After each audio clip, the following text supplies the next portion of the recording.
IMF downgrades growth forecast for us.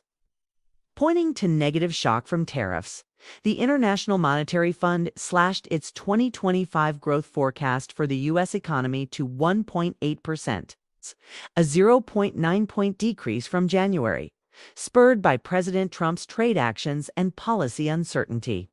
The IMF's World Economic Outlook report focused heavily on Mr. Trump's Liberation Day announcement on April 2 that imposed a blanket 10% tariff on imports and threatened higher tariffs on dozens of trading partners pending a 90-day pause.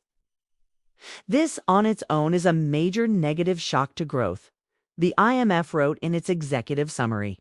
The IMF slashed its global growth forecast to 2.8%, a 0.5-point decrease from its earlier estimate.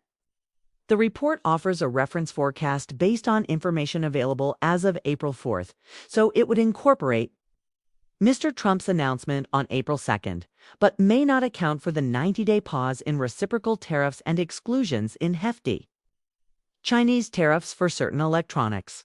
The April 2nd Rose Garden announcement forced us to jettison our projections, nearly finalized at that point, from a compress a production cycle that usually takes more than 2 months into less than 10 days.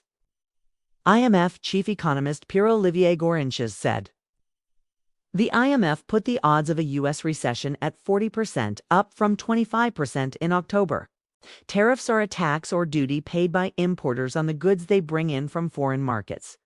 Mr. Trump says tariffs are a great way to force companies to return to America or keep their operations in the U.S., employ American workers, and create revenue to fund domestic programs.